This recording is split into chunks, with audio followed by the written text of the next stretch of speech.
Hi, y'all. Happy Tuesday, and welcome back to Storytime. I was not here reading yesterday. I'm working on some creative projects, as you probably are too, with most of us being home, and I didn't get a chance to get on and read. So today I'm going to read Miss Rumphius by Barbara Cooney. And I know I keep saying this, but this is absolutely my very favorite children's book of all time. And the years I worked in second grade, which was several, every year we had book character day, and I was Miss Rumphius. And now I live in a little cottage by the sea part-time, part of each year. And so, I don't know, I kind of pretend sometimes that I'm Miss Rumphius. Miss Rumphius by Barbara Cooney, who is a Maine author and illustrator. You probably know her. You probably know of her. Miss Rumphius, story and pictures by Barbara Cooney.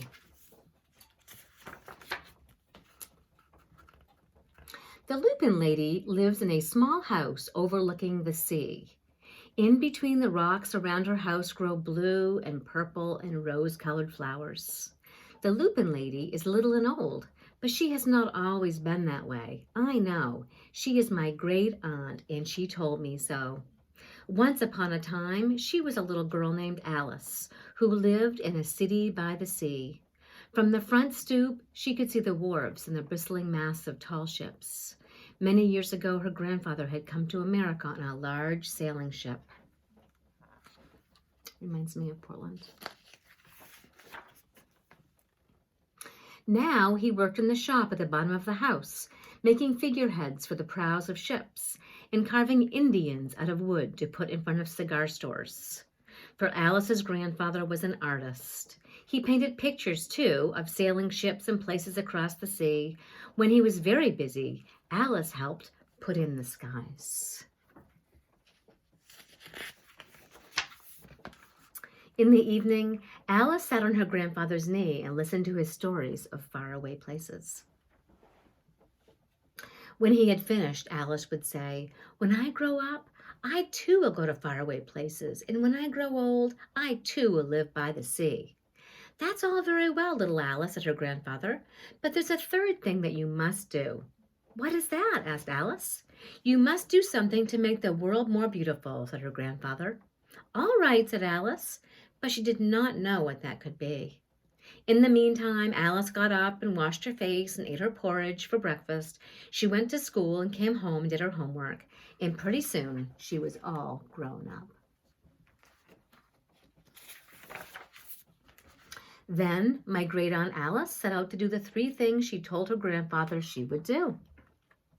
She left home and went to live in another city far from the sea and the salt air. There she worked in a library, dusting books and keeping them from getting mixed up, and helping people find the ones they wanted. Some of the books told her about faraway places. People called her Miss Rumphius now.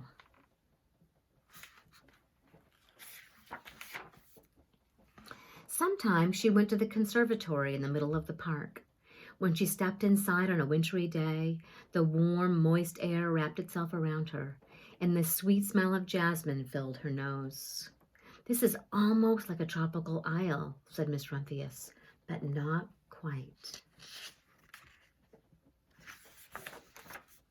So Miss Rumphius went to a real tropical island where people kept cockatoos and monkeys as pets. She walked on long beaches picking up beautiful shells. One day she met the Baba Raja, king of a fishing village. "You must be very tired," he said. "Come into my house and rest." So Miss Rumphius went in and met the Baba Raja's wife. The Baba Raja himself fetched a green coconut and cut a slice off the top so that Miss Rumphius could drink the coconut water inside. Before she left, the Baba Raja gave her a beautiful mother-of-pearl shell on which he had painted a bird of paradise and the words, "You will always remain in my heart." "You will always remain in mine too," said Miss Rumphius.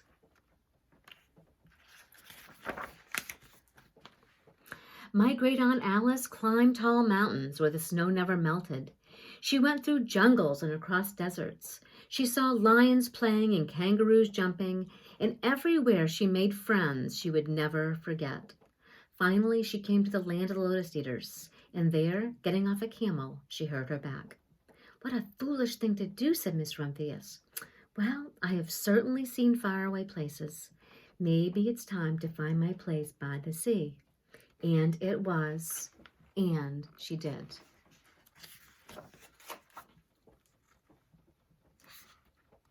From the porch of her new house, Miss Rumphius watched the sun come up. She watched it cross the heavens and sparkle on the water. She saw it set in glory in the evening. She started a little garden among the rocks that surrounded her house, and she planted a few flower seeds in the stony ground. Miss Rumphius was almost perfectly happy. "But there's still one more thing I have to do," she said. "I have to do something to make the world more beautiful." "But what? The world is already pretty nice," she thought, looking out over the ocean. This is my favorite picture.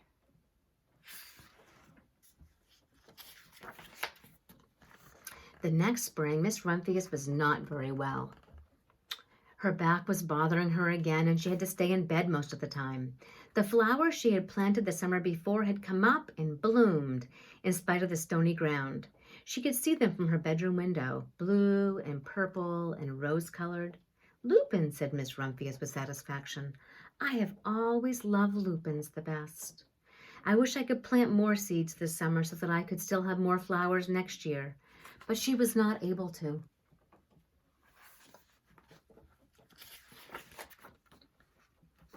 After a hard winter, spring came.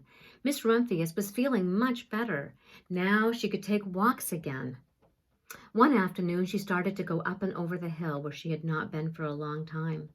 "I don't believe my eyes," she cried when she got to the top, for there, on the other side of the hill, was a large patch of blue and purple and rose-colored lupins.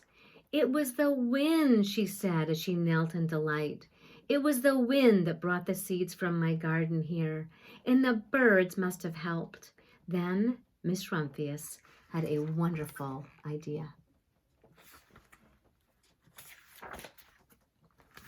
She hurried home and got out her seed catalogs. She sent off to the very best seed houses for 5 bushels of lupin seeds. All that summer, Miss Rumphius, her pockets full of seeds, wandered over fields and headlands sowing lupins. She scattered seeds along the highways and down the country lanes. She flung handfuls of them around the schoolhouse and the back of the church. She tossed them into the hollows and along the stone walls.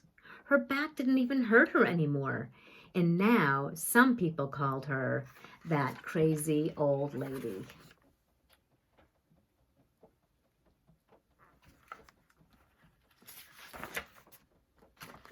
The next spring, there were lupins everywhere. Fields and hillsides were covered with blue and purple and rose-colored flowers. They bloomed along the highways and down the lanes. Bright patches lay around the schoolhouse and in back of the church. Down in the hollows and along the stone walls grew the beautiful flowers. Miss Rumphius had done the third, the most difficult thing of all.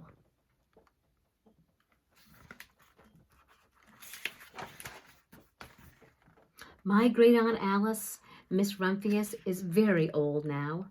Her hair is very white, and every year there are more and more lupins. Now they call her the Lupin Lady. Sometimes my friends stand with me outside her gate, curious to see the old lady who planted the fields of lupins. And when she invites us in, they come slowly. They think she's the oldest woman in the world. Often she tells us stories of faraway places. When I grow up, I tell her, I too will go to faraway places and come home to live by the sea. "That's all very well, little Alice," says my aunt, "but there is a third thing you must do." "What is that?" I ask. "You must do something to make the world more beautiful." "All right," I say.